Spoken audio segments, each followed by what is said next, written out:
Hello, আসসালামু আলাইকুম বন্ধুরা। আশা করি তোমরা সকলে ভালো আছো। আজকে যে মুভিটা এক্সপ্লেইন করব সেটা হলো রাজকুমার। এই মুভিটা তোমরা যারা এখনো সিনেমা হলে দেখোনি তাদেরকে আমি রিকোয়েস্ট করব অবশ্যই সিনেমা হলে দেখে তারপর এই এক্সপ্লেনেশনটা দেখবেন, তাহলে আপনি পুরো মুভিটা বুঝতে পারবেন।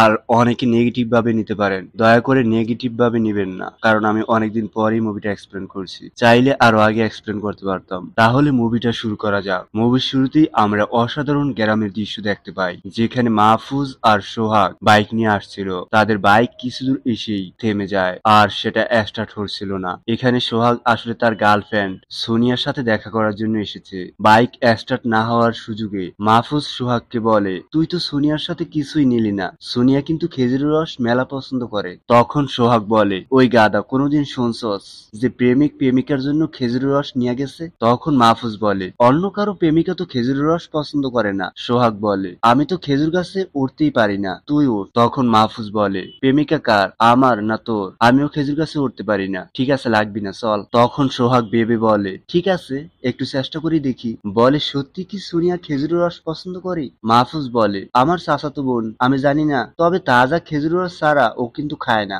সোহাগ বলে, প্রেমিকার জন্য প্রেমিক জীবনও দিছে, আর আমি খেজুর গাছে উঠতে পারবো না? আর ও খেজুর গাছে উঠে যায়। গাছের উপরে উঠে রশি দিয়ে নিজেকে বাঁধার পর যখনই ও রসের হাড়িতে হাত দেয় তখনই সাপ বেরিয়ে আসে, আর তার মুখের সামনে থাকে। নিচ থেকে মাহফুজ তাকে নড়াচড়া করতে না করে, কারণ যে কোনো সময় সাপ তাকে সবল দিতে পারে। আর ও মামাকে আনতে চলে যায়। তখন মামা সেখানে বন্দুক নিয়ে চলে আসে, আর এখানে গ্রামের সব মানুষও চলে আসে, কিন্তু সোহাগ ভয়ে নড়ছিলই না। মামা বন্দুক তাক করবে, কিন্তু এখানে সাপের বিন কেউ বাজাচ্ছিল, আর সেটা শুনে সবার মনোযোগ সেই দিকে চলে যায়, আর সবাই ভয়ও পায়। কিন্তু পরে দেখা যায় সেটা আসলে মোবাইলের রিংটোনের শব্দ ছিল, হয়তো কেউ কল করছিল। এটা অনেক মজার ছিল। আর মামা যখন বন্দুক তাক করে তখন মাহফুজ ইচ্ছে করেই বলে, বন্দুক তাক যেভাবে করে উনি কাঁপতেছে, গুলি কি সাপের মাথায় লাগবি নাকি তার বাগনার মাথায় লাগবি আল্লাহ জানে। আর একথা শুনে তার মামা অনেকটা ভয় পেয়ে যায় এবং বিভ্রান্ত হয়ে যায়। তখন একজন বলে, এটা শুধু আমাদের শ্যামই করতে পারে। আর তখন সেখানে শ্যামের এন্ট্রি হয়। সে এসেই বলে, ইরে আল্লাহ, এ তো বিশাল তামজাম ব্যাপার, কামড় দিলে আর বাঁচবি না। তার আব্বা বলে, গুলি কর, গুলি কর। শ্যাম বলে, আব্বা, গুলি করতে পারি, এক শর্তে। এক গুলিতে যদি আমি সাপ মারতে পারি তাহলে আপনি আমাকে আমেরিকায় যাওয়ার 50 লাখ টাকা 3 দিনের মধ্যে দিবেন। তার বাবা বলে, 50 লাখ? আমার একমাত্র বাগনা, তাকে বাঁচানোর জন্য তুই 50 লাখ টাকা চাস? তখন শ্যাম বলে, আজ 5 বছর ধরে আমি আপনার কাছে আমেরিকায় যাওয়ার টাকা চাচ্ছি, কিন্তু আপনি দিচ্ছেনই না। তার বাবা বলে, এই তুই কি আমার সওয়াল? শ্যাম বলে, সেটা নিয়ে আমারও একটু সন্দেহ আছে, তো সেটা পরে আলোচনা করা যাবে। তার বাবা বলে, তাকে গুলি করতে, কিন্তু শ্যাম জানে তার বাবা তাকে টাকা দেবে না, তাই তাকে ভালোভাবে কিরে কাটায়। আর এখানে তার বাবাকে কি কিরে কাটিয়েছে তা জানতে হলে আপনাকে অবশ্যই সিনেমা হলে গিয়ে দেখে আসতে হবে। যাই হোক, পরে আমরা দেখি তার বাবা অনেক কষ্ট করে কসম কাটে, আর শ্যাম গুলি করলে সেটা সাপের মাথায় গিয়ে পড়ে, আর এতে শ্যামের ফুফাতো ভাই সোহাগ বেঁচে যায়। আর এখানে গান হয়, কবি সুখী কলমে আর ব্যথা সুখী মলমে। গান শেষে রাতে শ্যামের দাদি শ্যামের বাবাকে বলে 50 লাখ টাকা দিয়ে দিতে, কিন্তু তার বাবা বলে, 7 সাগর 13 নদী পাড়ি দিয়ে আমেরিকায় পালিয়ে যাওয়ার দরকার নেই, আমি আমার সাওয়ালকে হারাতে পারবো না। তখন শ্যাম বলে, আল্লাহর কিরি দিয়ে আপনি আমাকে যে কথা বলেছেন সে কথা না রাখলি এমনিতেও আপনার সাওয়াল হারাবেন। তার বাবা বলে, তুই তো আর শপথ করসনি, করেছি তো আমি। তুই যদি আমেরিকায় যাস তাহলে আমি তোকে তেজপুত্র করব, আর এই বাড়ি থেকে বেরুলে আর কখনো এই বাড়িতে ঢুকতে পারবি না, বাকিটা তোর ইচ্ছা। তখন শ্যাম বলে, আমেরিকায় যাওয়ার জন্য আপনার সহায় সম্পত্তি কেন, দুনিয়ার সবকিছু আমি ছাড়তে রাজি আছি। তার বাবা বলে, তোর মুখের দিকে তাকিয়ে আমি দ্বিতীয়বার বিয়ে পর্যন্ত করিনি, আর তুই আমার সাথে সম্পর্ক শেষ করতে চাইস? তার বাবা দ্বিতীয়বার কেন বিয়ে করেনি সেটাও কিন্তু একটা টুইস্ট, এটাও আপনারা পরে জানতে পারবেন। তখন তার বাবা বলে, ঠিক আছে, আজ থেকে তোর আমার পিতা পুত্রের সম্পর্ক শেষ, আর আব্দুল মালেক তোর টাকা দিয়ে আসবে। এটা শুনে শ্যাম অনেক খুশি হয়। তার দাদিকে বলে, আব্বা কেন বুঝতেছে না, আমার আমেরিকায় যেতেই হবে। তার দাদি বলে, তুই যেটা বুঝতেছ তোর বাপ সেটা বুঝতেছে না, আর তোর বাপ যেটা বুঝতেছে তুই সেটা বুঝতেছ না। তখন শ্যাম রেগে সেখান থেকে চলে যায়। পরদিন শ্যাম দালালের কাছে যায়। শ্যাম তাকে বলে, এতদিন বলছেন টাকা আনলে পাঠিয়ে দিবেন, এখন টাকা এনেছি আর এখন পারবেন না? আপনি যদি আমাকে আমেরিকায় পাঠাতে না পারেন তাহলে আমি কিন্তু আপনাকে গোরস্থানে পাঠিয়ে দিব। তখন দালাল বলে, তোমাকে তো অনেক আগেই বলেছিলাম, দিন এখন অনেক বদলে গেছে। করোনার আগের দিন আর এখনকার দিন এক নেই। কিন্তু শ্যাম বলে তাকে পাঠাতে হবে। তখন দালাল অনেক ভাবার পর বলে একটা উপায় আছে। আমার এক বন্ধু আছে মকবুল, ও আমেরিকায় থাকে। ওর কাছে একটা আমেরিকান মেয়ে আছে, তাকে নাকি 40 লাখ টাকা দিলে কন্ট্যাক্ট ম্যারেজের মাধ্যমে যেতে পারবি। তুমি রাজি থাকলে যোগাযোগ করি। শ্যাম বলে, ওই মিয়া কি বলেন, বিয়ে করবো মানে? চিনি না জানি না, কোন শরীরে বিয়ে করে আমার জীবনটা নষ্ট করব। তখন দালাল বলে, বিয়ের পর কাগজপত্র হয়ে গেলে সারাসারি করে নেবে। শ্যাম বলে, কি বলছেন ভাই, বিয়ে করব, মেয়ে সারাসারি করব? মেয়ে সারাসারি কি পুতুল খেলা নাকি? দালাল বলে, আমেরিকায় যাওয়ার জন্য এই একটা রাস্তাই আছে। তখন শ্যাম ভাবতে থাকে। অনেক সময় ভাবার পর বলে, ভাই আর কি কোনো উপায় নেই? আমার তো জীবনের ভার্জিনিটাই চলে যাবে ভাই। দালাল বলে, ভাই তোমাকে দিয়ে কিছু হবে না নে ভাই। শ্যাম বলে, আরে না ভাই, আমেরিকায় আমাকে যেতেই হবে। আচ্ছা, বিসমিল্লা করি, কল লাগান। দালাল তখন কল করে আমেরিকার মকবুলের কাছে। মকবুল ফোন ধরলে বলে, ভাই আমার কাছে মক্কেল আছে, নাম শামসুল হক। শ্যাম বলে, কিসের মক্কেল ভাই? ভাই আমি শ্যাম, ভাই শ্যাম। তখন মকবুল বলে, ও শ্যাম ভাই, 100 ভাগ টাকা অ্যাডভান্স করেন। দালাল তখন বলে, ভাই ভিসার আগে কি এতগুলো টাকা দেওয়া ঠিক হবে? মকবুল বলে, যদি ভিসা না হয় পুরো টাকা আমি ফেরত দেব। 7 দিনের মধ্যে মেয়েকে নিয়ে ঢাকা যাব, বিয়া পড়ামো, পরে নিয়ে চলে আসবো। 6 থেকে 7 মাস লাগবে। শ্যাম বলে, সব ঠিক আছে ভাই, কিন্তু সেরিটা কেডা, একটু দেখা যাবে নাকি? ফটো টটো আছে? মকবুল বলে, আরে ভাই মেয়েকে দেখার দরকার কি? আপনি তো মিথ্যা মিথ্যা বিয়ে করতেছেন যাতে আপনি আমেরিকায় আসতে পারেন। আর আপনি আমেরিকায় আসতে পারেন কিনা সেটা হইলো আসল কথা। মেয়েটা দিয়ে আপনি কি করবেন? শ্যাম তখন বলে, ঠিক আছে ভাই, তো ছবি আর কি। আচ্ছা ঠিক আছে, আল্লাহ ভরসা। তো সেরি আসবে কবে? মকবুল বলে, 3 দিনের মধ্যেই মেয়ে ঢাকায় চলে আসবে $40,000 বিয়ার জন্য, আর $10,000 যাওয়া আসা আর খাওয়ার খরচ বাবদ। দালাল বলে, ভাই সেরি আসার দরকার কি? শুধু $40,000 দিলে হয় না? মকবুল বলে, আরে ভাই এখন এম্বাসি প্রমাণ ছাড়া মানতে চায় না, এম্বাসি বিশ্বাস করে না, আর এই জন্য ভিসাও দিতে চায় না। দালাল বলে, ঠিক আছে, সবকিছু ঠিক করে পাঠাইতেছি, আপনি সেরি নিয়ে চলে আসেন। আর এখানে শ্যাম ভাবতে থাকে। আর এখানে কিন্তু সিন শিফট হয়, যেখানে শ্যামের বিয়ে হলে মকবুল বলে, যাও বিয়ে করা বউ, শরম কিসের, যাও। তখন শ্যাম ভিতরে যেয়ে বলে, আপনার চারমুখটা একটু দেখান। যখনই ঘুমটা উঠায় শ্যাম দেখে সেটা ছেলে, আর সে বলে, ওয়াও সো হ্যান্ডসাম।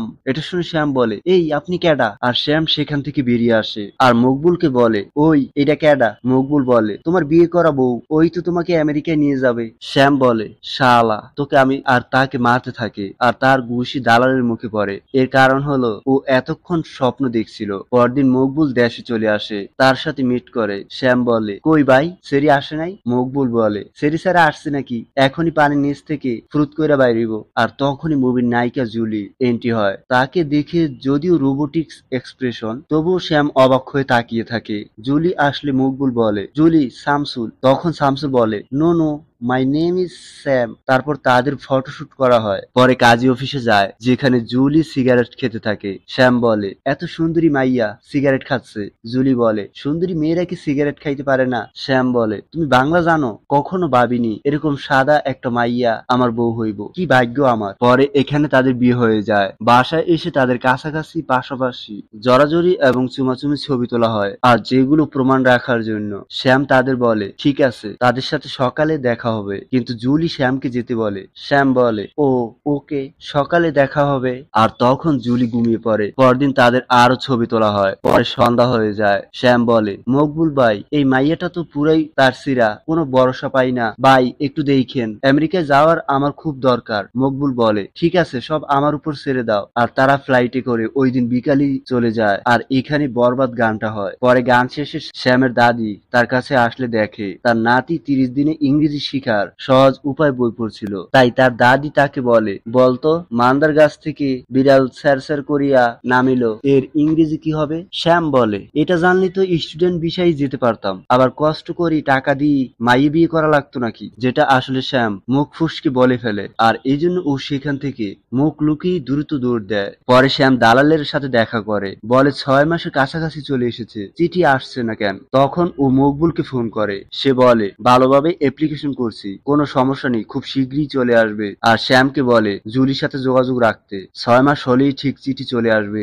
আর এর অনেকদিন পর হঠাৎ করে সাইকেল নিয়ে এক লোক এসে বলে আমেরিকান এম্বাসি থেকে চিঠি এসেছে। শ্যাম বলে কি, আরেকবার বলেন। বলে আমেরিকান এম্বাসি থেকে চিঠি এসেছে। শ্যাম বলে নাম শুনেই তো আনন্দ লাগতেছে। আর শ্যামের বিষয় অ্যাপ্রুভ হয়ে যায়। এতে শ্যাম অনেক খুশি হয়। এর কয়েকদিন পরেই ফ্লাইটের জন্য শ্যাম বেরিয়ে পড়ে। আর ও তার দাদিকে ঠিকমতো ওষুধ খেতে বলে। ওর দাদি কাঁদতে থাকে, বলে জানি আমার সাথে আর কোনোদিন দেখা হবে না। আর এই কথাটা পরবর্তীতে সত্যি হয় কিনা সেটাও আমরা পরে দেখতে পারবো। শ্যাম বলে কি বলছো দাদি? তার দাদি বলে তার একটা কথা রাখতে, তার ছেলে যদি কোনোদিন তার সাথে অন্যায় করে থাকে তাহলে তাকে ক্ষমা করে দিতে, আর তার বাবার সাথে কথা বলে বিদায় নিয়ে বিসমিল্লাহ বলে রওনা দিতে।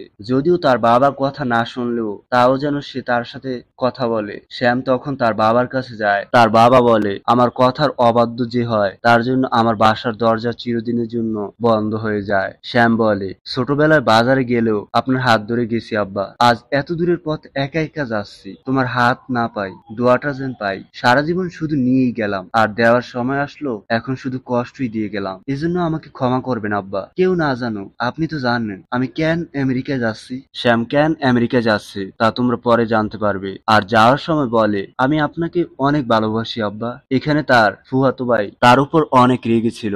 শ্যাম তাকে বাইকের চাবি দিলে সে নেয় না, বলে আমি তোকে কখনো মামাতো ভাই ভাবিনি, আপন ভাই জানি। আর তুই আমাকে সাপের মুখে রাইখা মামার সাথে টাকার লেনদেন করছিস, তোর জায়গায় আমি থাকলে নিজের জীবন দিয়ে দিতাম। এখানে আমরা জানতে পারি আসলে সেই সাপের দাঁত ছিল না। যেহেতু শ্যামের বাবা তার বাগনাকে অনেক ভালোবাসে, তাই মাহফুজকে নিয়েই ইচ্ছে করে শ্যাম এই প্ল্যান সাজিয়েছিল, কারণ তার বাবা তাকে কোনোভাবেই আমেরিকা টাকা দেবে না। এগুলো ও সোহাগকে সব খুলে বলে। তখন সোহাগ তাকে জড়িয়ে ধরে কাঁদতে থাকে। আর শ্যাম বলে তার বাবাকে যেন ও দেখে রাখে, কারণ তাকে দেখার এখন আর কেউ রইল না। আর ও সবার থেকে বিদায় নিয়ে সেখান থেকে চলে আসছিল।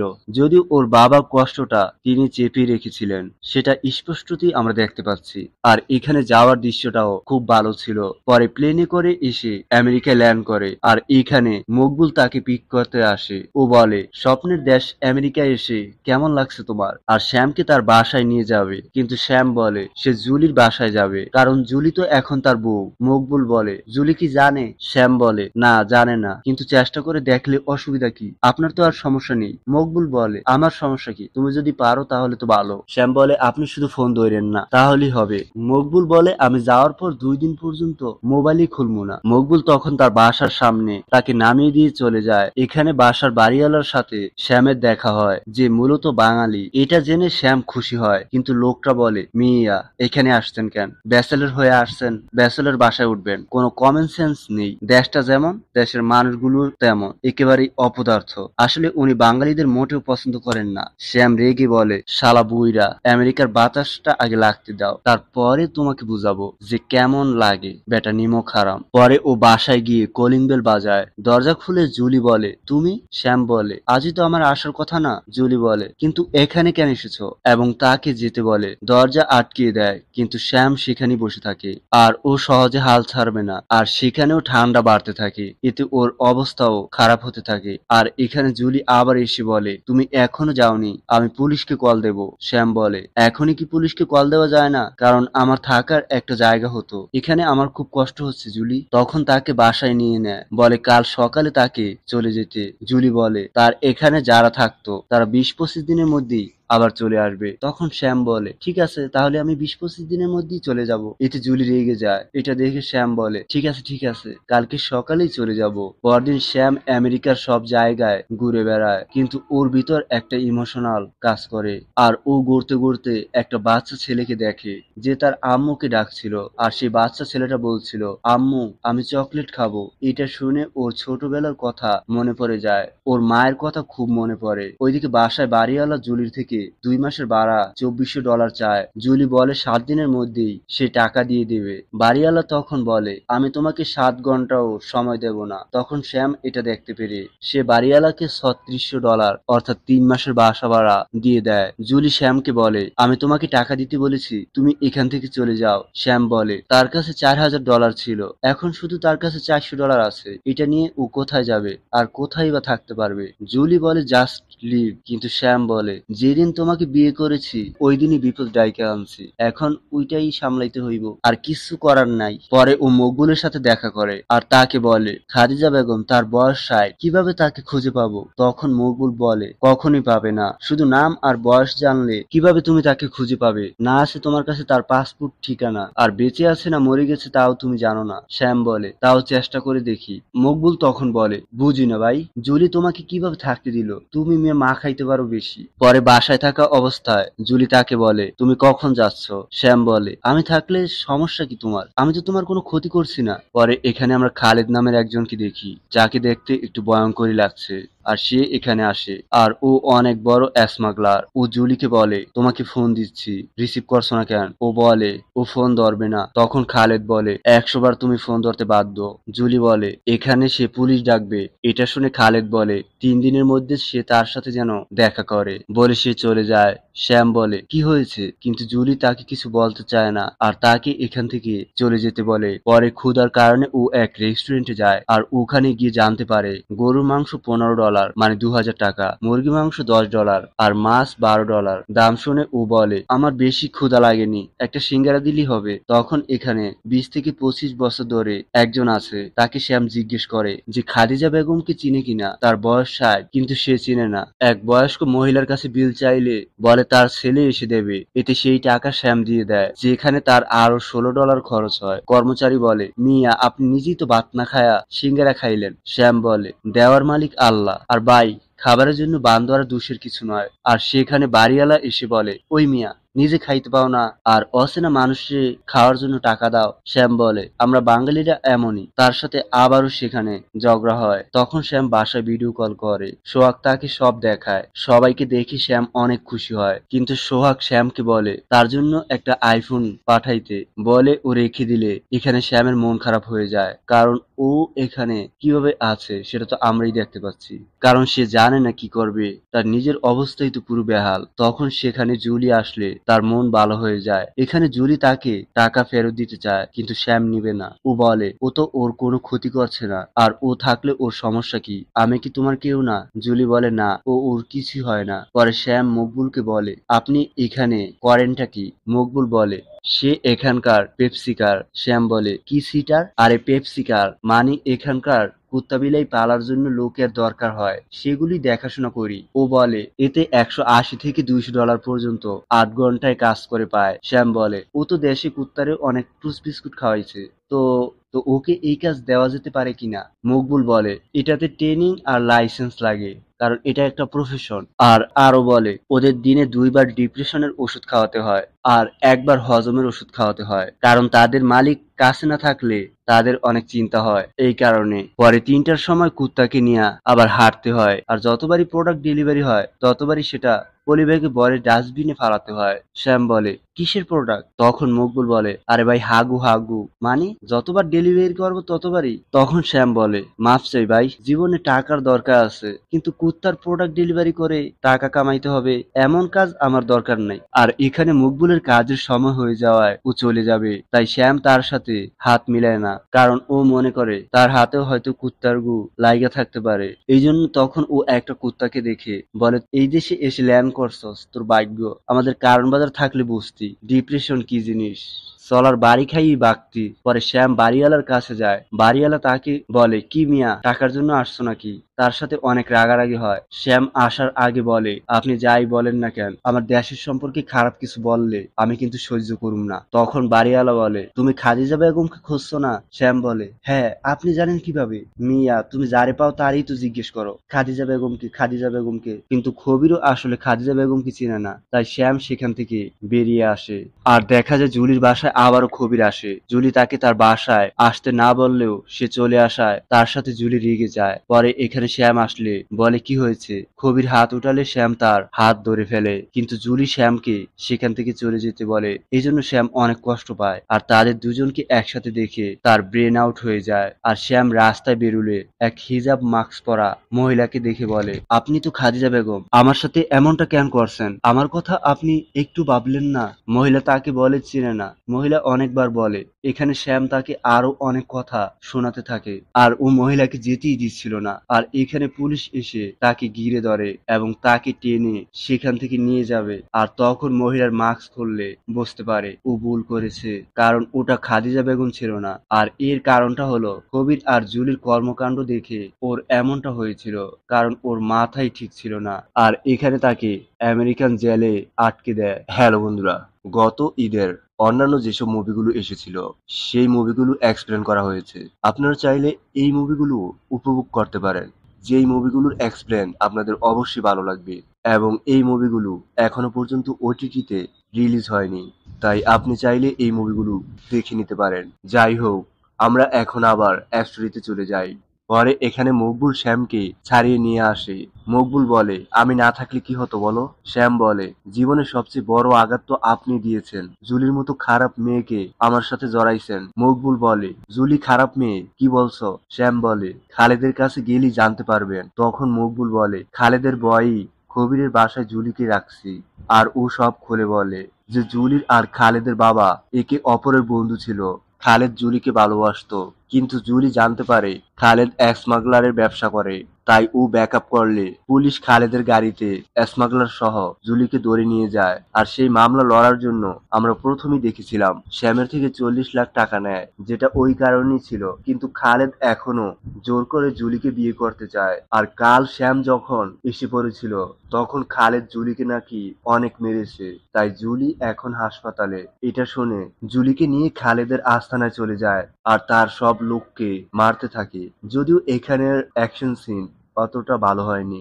সবাইকে মারার পর খালেদকেও ও অনেক মারে। মারার পর তাদের বলে, কি ভেবেছিস ওকে দেখার মতো কেউ নেই? আমি আছি, ও আমার বউ। আর তাদের লাস্ট ওয়ার্নিং দেয়। তখন শ্যাম বাসায় আসলে শ্যামের ফোন আসে, আর ও ফোন ধরলে জানতে পারে যে ওর দাদি আর বেঁচে নেই। তখন ওর আগের কথা মনে পড়ে যায়, যেখানে শ্যাম আসার আগে তার দাদি বলেছিল এটাই হয়তো তার শেষ দেখা। আর সেটাই সত্যি হয়। জুলি জিজ্ঞেস করলে শ্যাম বলে তার দাদি মারা গেছে। তার কষ্টটা কমানোর জন্য তাকে আরো বলে তার মায়ের নাম খাদিজা। তার যখন 4 বছর তখন তার বাবাকে ছেড়ে সে আমেরিকায় চলে আসে, কিন্তু তার মা কেন এসেছিল তা সে আজও জানে না।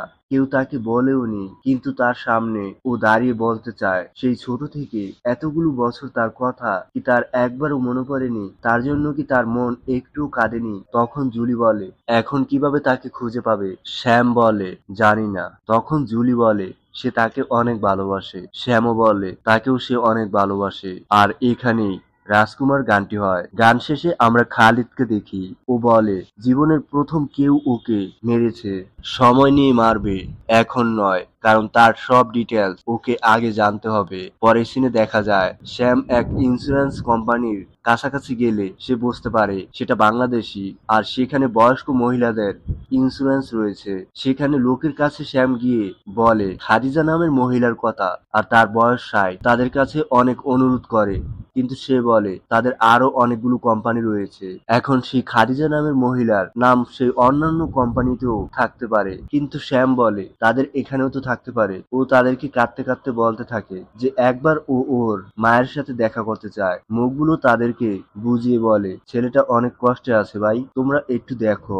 তখন সেই লোক রাজি হয় এবং বলে ইনফরমেশন বের করার পর তাদেরকে সে জানাবে। পরের সিনে আমরা দেখি মকবুল শ্যামকে কফি এনে দেয়, কারণ এখানে অনেক ঠান্ডা ছিল। শ্যাম বলে তার মায়ের সাথে দেখা হলে তার মা কি তাকে চিনবে? মকবুল বলে, কেন, সে না চিনলে তুমি চিনবে না? শ্যাম বলে, কি যে কন ভাই, এখনো আমার চোখের ভিতর আমার মায়ের ছবি ভেসে বেড়ায়। জানেন, আমার মায়ের প্রতি অনেক রাগ ছিল আমার। যখন বুঝতে পারলাম তাকে খুঁজলে হয়তো আমি পেতেও পারি, সেই থেকে তার প্রতি আমার আর কোনো রাগ নেই। তার জন্য কেমন একটা মায়া কাজ করে। এরপরে আমরা দেখি খালিদ আর তার লোক একজনকে মেরে ফেলে দিয়ে আসে। এরপর শ্যাম খাদিজা নামের মহিলাদের ইনফরমেশন নিয়ে শ্যাম তখন খুঁজতে এক বাসায় যায়। বলে খাদিজা বেগম আছে, আর উনি আসলে দেখে আসলে সে নয়। আরেক বাসায় গেলে সেখানে বলে খাদিজা ম্যাডাম বাফেলে চলে গেছে।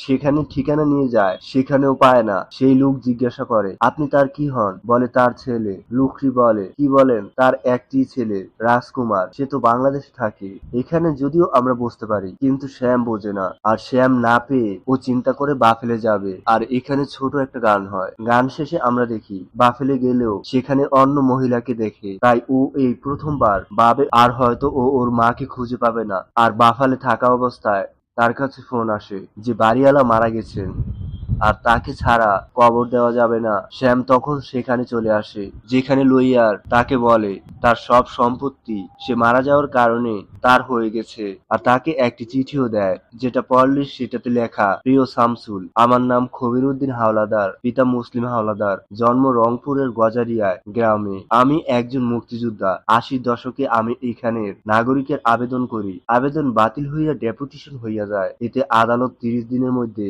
দেশ ছাড়ার নির্দেশ দেয়। একবার তোমার নামে ডেপুটেশন হয়ে গেলে আর কোনোদিনও তুমি এখানকার নাগরিকত্ব পাইবা না। আর আমেরিকা থেকে বাইর হইলে আমেরিকায় আর ঢুকতে পারবা না। তাই এভাবেই আমেরিকায় ছিলাম আমি। বিয়ে শাদীটাও আর করা হলো না। পরে ভাবতাম টাকা পয়সা হলে দেশে চলে যাব, কিন্তু তখন রোগবালাই লেগেই থাকতো। এখানে অনেক চিকিৎসা পাই, দেশে তো কেউ নাই, কার কাছে যাব, কি করব? আমি তোমাকে সব দিয়ে গেলাম। এর বিনিময়ে বাংলাদেশের যে কোনো জায়গায় তুমি আমাকে কবর দিও। বলতে পারো আমার সব সম্পত্তি দিয়ে বাংলাদেশের ৩.৫ হাত জমি আমি কিনে গেলাম। আমি দেশের মানুষকে বকা দিতাম, গালি দিতাম। এই আমেরিকা থেকেও আমার দেশের মাটি অনেক দামি। সেই দেশের জন্য স্বাধীনও করেছি। সেই দেশে আমাকে মিশা যাইতে দিও শামসুল হক। তখন শ্যাম খবিরকে মাটি দেওয়ার পর ও দেখে খবির দাঁড়িয়ে দাঁড়িয়ে দেখছে আর হাসছে। তখন ও অনেক খুশি হয়। পরে ও পাশে দেখে তার দাদির কবর। তখন ওর মনে পড়ে যায় ওর দাদি বলেছিল, তোর সাথে আমার আর কখনো দেখা হবে না। সেই কথাই সত্যি হলো। ও কাঁদতে থাকে। তখন ভিতর থেকে রাজকুমার বলে ডাক দেয়, যেটাই এই মুভির নাম দেওয়া হয়েছে। এটা শুনে শ্যাম অবাক হয়ে যায়। ভিতরে গেলে ওর বাবাকে দেখে। ওর বাবা বলে, তোমার মা তোমার নাম বলতো রাজকুমার, কিন্তু আমি এই নাম পছন্দ করতাম না। আমার মা মরার পর মনে হলো আমিও হয়তো না জানি কখন চলে যাব, তাই বুকের ভিতর জমিয়ে রাখা কষ্টগুলো তোমাকে বলতে চাই। তখন ঘটনাটা ফ্ল্যাশব্যাকে চলে যায়, যেখানে শ্যামের বাবা কাজের লোক নিয়ে বাসায় বাজার নিয়ে আসছিল, আর পাশের পুকুরে এক মহিলা গোসল করছিল। বাজার হঠাৎ করে পড়ে গেলে সে মহিলার দিকে দেখতে থাকে, যেখানে মহিলার শরীরের অনেক অংশই দেখা যাচ্ছিল। যখন শ্যামের বাবা দেখে, বলে নাউজুবিল্লাহ, অস্তাগফিরুল্লাহ, অস্তাগফিরুল্লাহ, অস্তাগফিরুল্লাহ বলে মুখ ফিরিয়ে নেয় আর তাকে বাজারে উঠিয়ে আসতে বলে। বাসায় এসে খাদিজা বলে ডাক দেয়, আর এখানেই মাহির এন্ট্রি হয়। শ্যামের বাবা বলে, ক্যাডা বাড়ির সামনের পুকুরে গোসল করতাছে? শ্যামের মা বলে, কেন, ভালো দেখা যায় না? বলে অস্তাগফিরুল্লাহ, নাউজুবিল্লাহ, ভাবছি আমিও গোসল করব। তখন শ্যামের বাবা বলে, আমাদের পুরো গোষ্ঠীর জবান এক, উপরওয়ালা এক। তুমি যদি দিন দুপুরে বিনা পর্দায় ডুব দাও, তাহলে বিনা তালাকে তালাক হয়ে যাবে। শ্যামের মা তেমন গুরুত্ব দেয় না, বলে তার রাজকুমার কই? এখানে আমরা বুঝতে পারি রাজকুমারকে তার মা অনেক ভালোবাসে। তার মা তাকে নিয়েই সবসময় ব্যস্ত থাকে। এর কিছুদিন পর এক বাচ্চা ছেলে এসে বলে রাজকুমার পুকুরে পড়ে গেছে।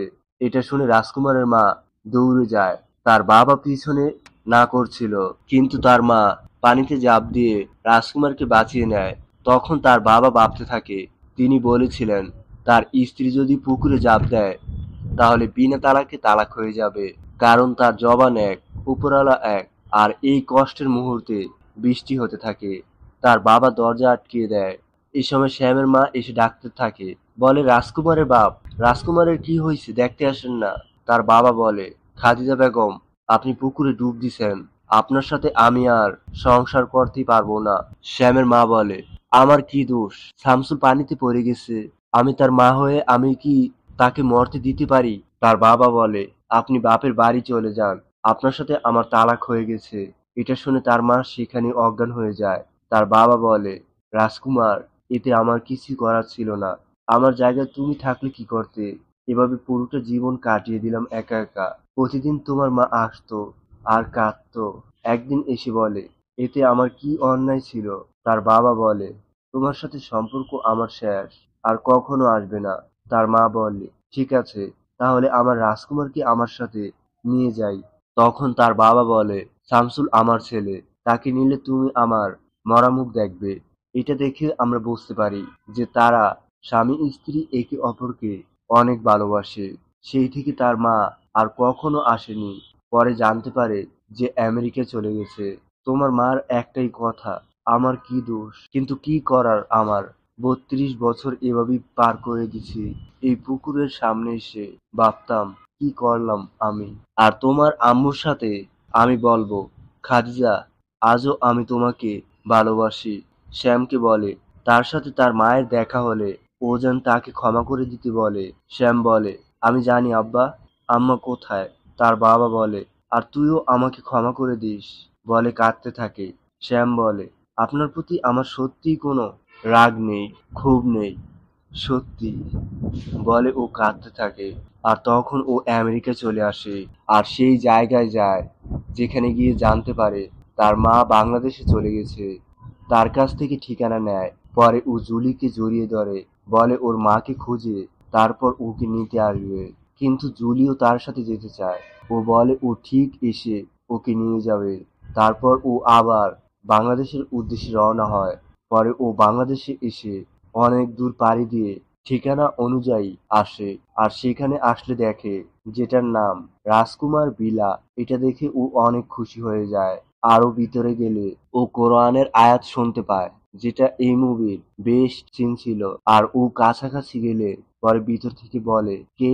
শ্যাম বলে, আম্মা আমি, আপনার রাজকুমার আম্মা, আপনার ছেলে। আপনাকে একটু পাওয়ার জন্য কোথায় না কোথায় খুঁজেছি আম্মা। আব্বা যে অন্যায় করেছে তার জন্য সে ক্ষমা চাইছে। আমার সাথে একটু কথা বলেন না আম্মা। তার আম্মা বলে, আপনার সাথে কথা বলার আমার অনুমতি নেই। শ্যাম বলে, বুঝেছি, আপনি এখনো আব্বার কসম ধরে বসে আছেন। ঠিক আছে, আমি আব্বাকে নিয়ে আসছি। আপনি কোথাও যাইয়েন না আম্মা। যখন ও বের হয়ে যাবে তখন আমেরিকা থেকে খালেদ এসে তাকে গুলি করে দেয়। কিন্তু আমেরিকা থেকে কিভাবে সে আসলো? হয়তো এটাই অনেকের প্রশ্ন। এর আগে আমরা দেখি খালেদ বলেছিল ও ওর ডিটেলস না জেনে ওকে মারবে না। হয়তো ও জুলির থেকে ডিটেলস নিয়েছে। তারপর ও এখানে এসে শ্যামকে গুলি করে। আর এখানে রাজকুমারের শরীর দিয়ে রক্ত ঝরতে থাকে। আর ও চিৎকার করে কাঁদতেও পারছিল না।